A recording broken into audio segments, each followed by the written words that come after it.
those questions so that we can actually address new questions tonight.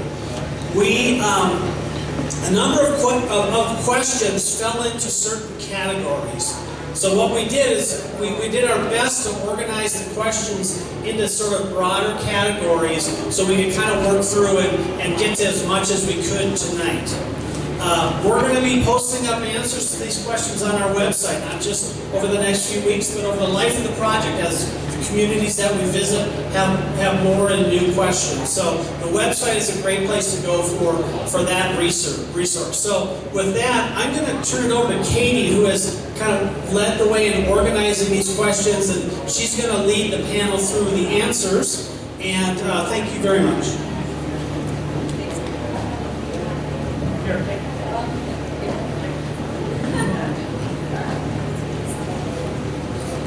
Okay, well, thank you for those of you who have stayed around. We really appreciate that. Wow, lots of questions, really good questions, so thank you for that.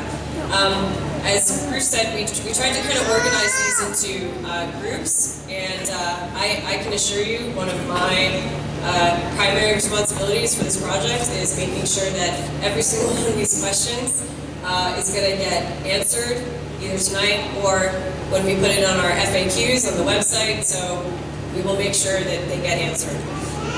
Okay, so kind of the first broad area that we had come up in terms of questions is lots of questions about the borehole itself, the technology being used, the drilling equipment, and actually the conditions of this particular site.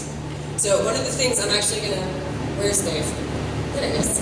I'm actually going to have Dave Chase come up here and introduce himself since he's been sitting in the audience because he does a lot of work in this area.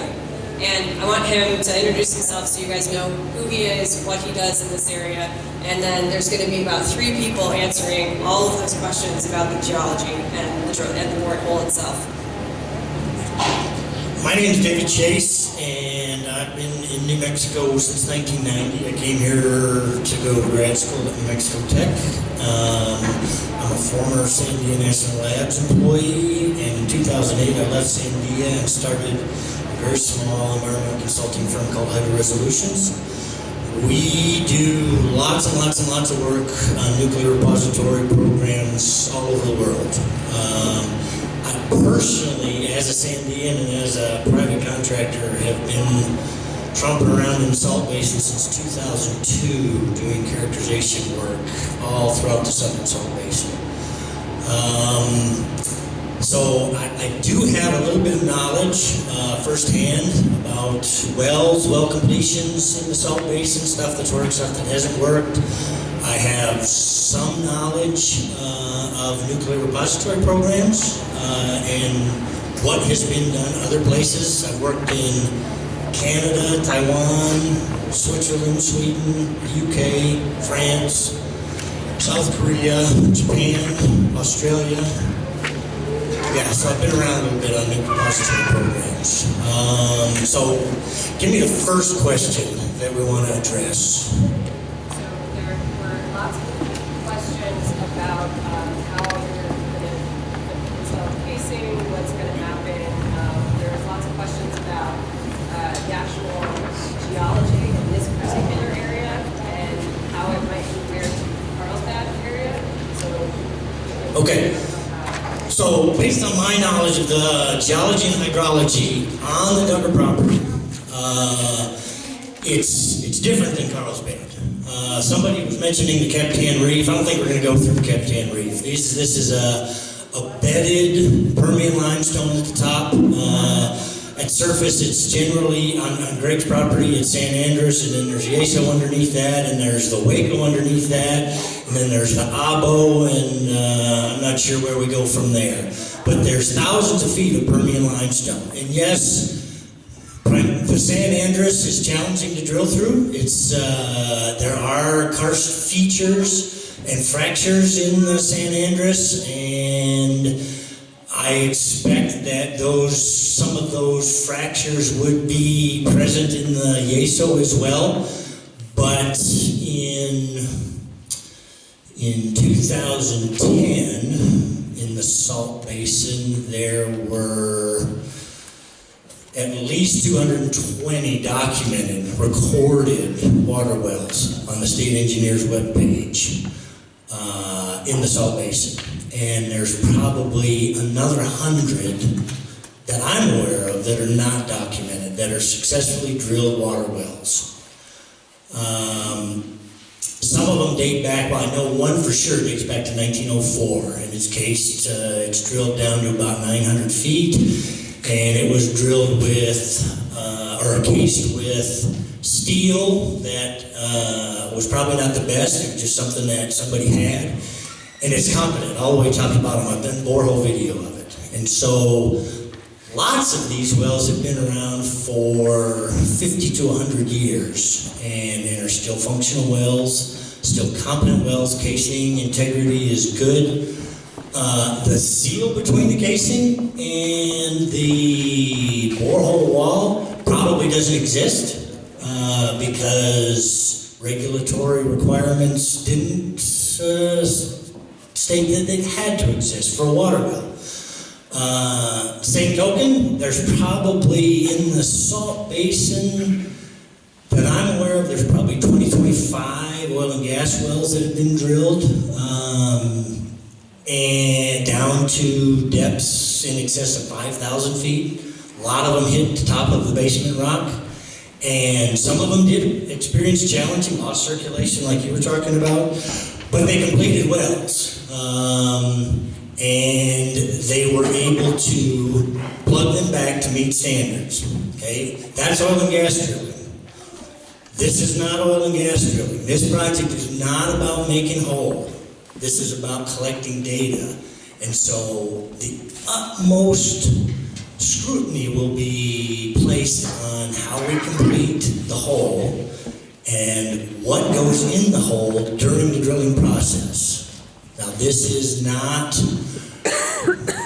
project is not looking 10,000 years into the future as far as casing integrity and seal integrity, because we're not concerned about radionuclides migrating away from this hole, because there's not going to be any radionuclides in these holes. So we're not looking 10,000 years into the future, so what the casing is going to look like or what the cement's going to look like. That's not a concern of this project. It's just not. That's down the road somewhere when they decide where the ultimate disposal, if this is viable. So, next question. Good? Peter? Good. Well, Rick. Right. So I'm going to have Rick address more lots of comments about seismic activity in this area, faults, fractures, things of that nature. And I wanted Rick, since he's kind of the lead for this part of the project, to talk about the siting and why we chose this particular site, because there's been a lot of research done, and even with universities on that topic. So. Okay, thanks. You'll see that I put up a picture of a cross-section. I don't have the pointer, or my arm won't reach up there, but right about in the middle is where we're going to put the deep borehole. What I want to say about the site itself, we did a lot of research, even outside the state, to look for a site. We found this site, and again, we wanted to give ourselves the best chance of completing this. We don't know what we're going to find below 5,000 feet. We have a well that's up there. Actually, we have 3 oil exploration wells. The deepest was, I believe, the Taylor well went about a little under 5,000 feet. Thanks. A little over 5,000 feet. Another well, a little less. Another 2 wells, I should say, a little less than that. 3 in a line, and because we had these 3 wells in a line that crossed Craig's property, we were able to do a microgravity survey with Sherry Kelly at New Mexico Tech, and she's also with the Bureau of Geology, and myself and a couple other geologists. We spent about 15 days walking all over that property and doing a number of transects. We don't want to find any faults. We would like to site this where we don't have problems. We did not, with our current information, see any faults. but because you don't see it doesn't mean it's not there always. So we know that there's been tectonic events that were not in the Rift Valley. We're steering clear of that. We're steering clear of the true actual salt basin itself. Yes, we're in a drainage area that geographically is called the salt basin. So we're avoiding that. As we drill this, every step of the way, we're going to do various borehole logs. I think we're going to do about 20 types of geophysical logs. I'm not a geophysicist, I'm a geologist. But we have 20 geologists and geophysicists as subject matter experts from universities, from all walks of life in this country, coming from many, many different locations. We're asking them for their advice constantly on this project. We are able to stop drilling at any moment. Our goal isn't to go from A to B as quick as we can. Our drill, as a couple people said, all over the country, and usually I'm under a deadline to get from A to B. And we avoid certain things. Or we go around them if we can. But here, if we run into any problems, because we're trying to do research and find out information, is it possible to create enough tests, or the correct tests, to assure us wherever that location, if it will be, where it will be, that we have the proper test. That was our DOE task, to come up with a test that they can use somewhere where it is accepted and may be cited. So, again, drilling is very important, because you can imagine running a wire down 3 miles with a tool on it. I know some of you have done that. We've lost tools, we've jammed things in wells, and we may have to stop and pull out, and we will. I know there's been some questions about abandonment. Once this well is complete, there are 3 choices. Basically, when we abandon it, it's going to be permanently abandoned. Portland cement, bentonite mixture, all the way to the top. If we can pull casing, we will.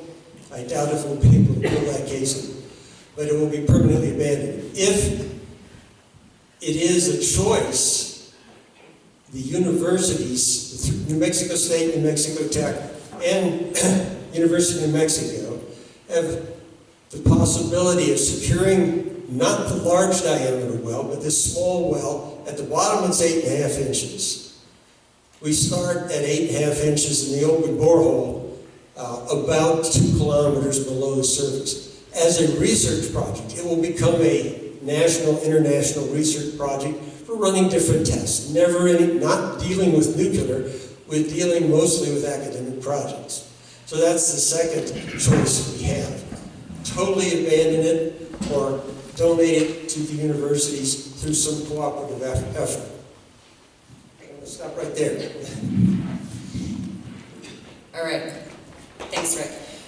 Okay, so the next kind of grouping of questions we wanted to address had to do with our contract with the Department of Energy. So we had some questions about the length of the contract, what it actually allowed, how many boreholes it allowed to be drilled, things of that nature. So I'm going to let Ken Philman answer those. Thanks. Yeah, so the length of our contract is 5 years, which should allow us to conclude all the research that we're planning on doing. The length of the lease is 5 years plus an additional 5 years should DOE desire to continue doing research on this borehole or a potential additional 17-inch borehole. The contract and the lease allow for DOE to drill additional boreholes. So how many is that? I can tell you what their plans are.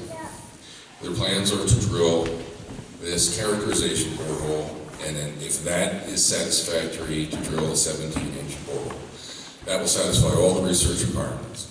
The part that Walt left out when he was citing the contract for additional wells is it's very clearly stated for research purposes. It's not for other purposes. So any other wells would be drilled on this property would be for for research. Did that answer the contract license? Yeah, and that's when you address the question about why DOE is not here. Oh, my DOE isn't here. Because you don't believe them. What's the point? You save everybody a lot of time. I can go back to DOE and tell them, you don't believe them. It's okay. We speak for DOE. We're their contractor. We wouldn't be here if we weren't authorized to speak on their behalf. We understand what their intentions are. If you believe that there is some conspiracy here and there's a long-term plan to make Otero County the nation's nuclear waste disposal site, you're going to believe that. That's not DOE's intention. I can tell you what their intention is. You can read the Sandia reports on the research. You can read our contract. You can look at the request for proposal, and you can see throughout that DOE's intention is to do the research site that we're talking to you about. We're authorized by DOE to come and talk to you about it, and that's why we're here. We're speaking on their behalf. We understand what their intentions are. If they have the suspected conspiracy, the speculated hypothetical conspiracy, and I can tell you anyway, right?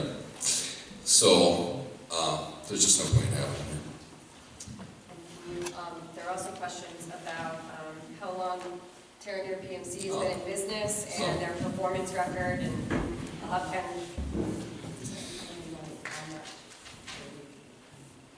How much Question would was be? asked on how much the rent received. yeah, I'll get to that one, yeah. I can answer that question right now. We have a lease with ourselves and the landowner, and we are putting on our website a very short section of that lease that shows you that any waste is prohibited from his site. But I don't know, how much you pay for your car, or how much is your house worth? These are private issues. It's private property. It's a private contract with this fellow, and we're just not going to disclose that. As far as a kickback to the state or the county, there's the New Mexico gross receipts tax. There's no other deal in place. As far as our company is concerned, we've been in business for 27 years. In that 27 years, we have had 2 OSHA Accord 1 sites.